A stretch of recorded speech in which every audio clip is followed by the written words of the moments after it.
வணக்கம். அதிகாரம் 110 குறிப்பறிதல். பொருள்பாலின் 71வது அதிகாரம் குறிப்பறிதல் தான். இது காமத்துப்பால் காட்டும் குறிப்பறிதல். குறள் எண் 1091. இரு நோக்கு இவள் உன் கண் உள்ளது, ஒரு நோக்கு நோய் நோக்கு, ஒன்று அந்நோய் மருந்து. இவள் மைதீட்டிய கண்களில் இரு நோக்கு உள்ளன, ஒன்று நோய் செய்யும், மற்றொன்று அந்நோய்க்கு மருந்தாகும். காதல் நோய் செய்யும் தலைவியின் கண்கள் அந்நோய்க்கு மருந்தாகவும் ஆகிவிடுகின்றன என்பது கவிதை பொருள். கார்ல் கிரவுல் என்னும் ஜெர்மன் நாட்டு பாதிரியார் 1849 முதல் 53 வரை தென்னிந்தியாவில் தமிழகத்தில் தங்கியவர். மறைப்பணிகளுக்காக சீர்காழி புலவர் நல்ல தம்பியிடம் தமிழ் கற்றவர். அவர் இக்குறளின் பொருளில் விருப்பம் கொண்டு படித்து 1854 ஜெர்மன் மொழியிலும் 1856 லத்தீன் மொழியிலும் மொழிபெயர்த்தார் என்பது குறள் காட்டும் மொழிபெயர்ப்பு வரலாறு ஆகும். குறள் எண் 1092. கண் களவு கொள்ளும் சிறு நோக்கம் காமத்தில் செம்பாகம் அன்று பெரிது. சிறு நோக்கம் சற்று நேரம் பார்த்தல், கொஞ்ச நேரம் பார்த்தல். செம்பாகம் சரிபாதி. இவள் கண்களால் களவு கொள்ளும் பார்வை காமத்தின் பாதியளவு அன்று, அதைவிட பெரியது. இக்கவிதை கூடத்திலே மனப்பாடத்திலே விழி கூடி கிடந்திட்ட ஆணழகை எனத் தொடங்கும் பாரதிதாசன் கவிதையை நினைவூட்டுகிறது. குறள் எண் 1093. நோக்கினாள் நோக்கி இறைஞ்சினாள் அஃது அவள் யாப்பினுள் அட்டிய நீர். இறைஞ்சினாள் தலை கவிழ்தல். யாப்பினுள் பாத்தி, அட்டிய ஊற்றிய காதற்பயிர் வளர்ந்ததை பற்றி சொல்லும் கவிதை. என்னை பார்த்தாள், அது அவள் நட்பு பயிர் காதற்பயிர் வளர ஊற்றிய நீராகும் என்பது தலைவன் கூற்று. குறள் எண் 1094. யான் நோக்கும் காலை நிலன் நோக்கும். நோக்காக்கால் தான் நோக்கி மெல்ல நகும். நகும் மகிழும். நான் அவளை பார்க்கும் பொழுது நிலத்தை பார்ப்பாள். யான் நோக்கும் கால் நிலன் நோக்கும். நான் அவளை பார்க்காத பொழுது அவள் என்னை பார்த்து மெல்ல தன்னுள் சிரிப்பாள்.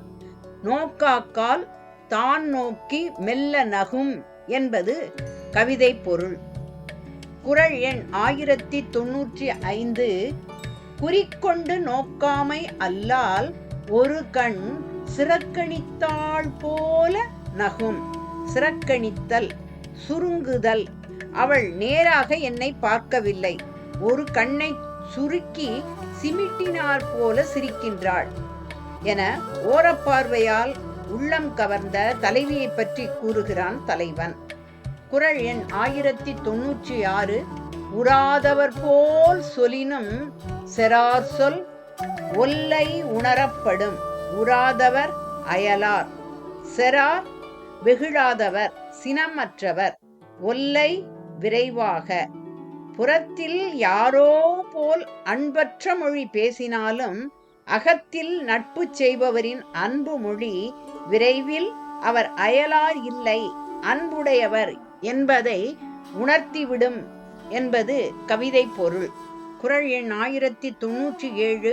செரா சிறு சொல்லும் செற்றார் போல் நோக்கும் உறார் போன்று உற்றார் குறிப்பு. செரா சினமற்ற, சிறு சொல் இன்னாச்சொல்.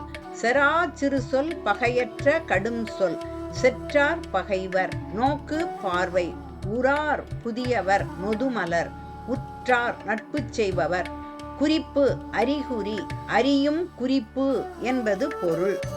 பகை கொள்ளாத கடும் சொல்லும் பகைவர் போல் பார்க்கும் பார்வையும் புறத்தில் அயலார் போல் இருந்து உள்ளத்தில் அன்பு உள்ளவரின் குறிப்பு மொழியாகும் என்பது கவிதை பொருள். உறார் போன்று உற்றார் குறிப்பு ஆகும். குறள் எண் 1098. அசையியற்கு உண்டு ஆண்டு ஓர் ஏர். யான் நோக்க பசையினள் பைய நகும். அசையியற்கு ஆண்டு ஓர் ஏர் உண்டு. யான் நோக்க பசையினள் பைய நகும் என கொண்டு கூட்டி பொருள் கொள்ள வேண்டும். அசை அசைந்த, ஏர் அழகு, பசையினள் நெகிழ்ச்சியுடையவள், பைய மெல்ல, நகும் ஓசைப்படாமல் சிரித்தல் நகுதல். நான் பார்க்கும் பொழுது மனம் நெகிழ்ந்து மெல்லச் சிரிக்கின்றாள். நான் பார்க்காத பொழுது அசைந்த இயல்பினை உடைய இவளிடம் ஓர் அழகு உண்டு. அசையற்கு ஆண்டு ஓர் ஏர் உண்டு என தலைவன் தலைவியின் அழகை வியக்கின்றான். குறள் எண் 1099. ஏதிலார் போல பொதுநோக்கு நோக்குதல் காதலர் கண்ணே உள. நோக்கு பார்வை, நோக்குதல் பார்த்தல். முன்பின் அறியாதவர் போல புறத்தில் அயலார்போல் பொதுநோக்கு நோக்குதல் அகத்தில் நட்பு கொண்டுள்ள காதலருக்கு உரியது என்பது கவிதை பொருள். குறள் எண் 1100. கண்ணொடு கண் இணை நோக்கு ஒக்கின் வாய்ச்சொற்கள் என்ன பயனும் இல. வாய்ச்சொற்கள் வாய்மொழி. அன்புமிகு காதலர்களின் 4 விழிகள் கூடினால் வாய்ச்சொற்களால் பயனில்லை என்பது கவிதை பொருள். கண்களோடு கண்கள் காம குறிப்பினால் நோக்கும் நோக்கம், பார்க்கும் பார்வை ஒத்திருக்குமானால் வாயினால் சொல்லும் சொற்களுக்கு ஒரு பயனும் இல்லை என்பது குறள் தரும் பொருள் ஆகும். கண் தர வந்த காம ஒள்ளெரி பற்றிய கவின்மிகு கவிதை.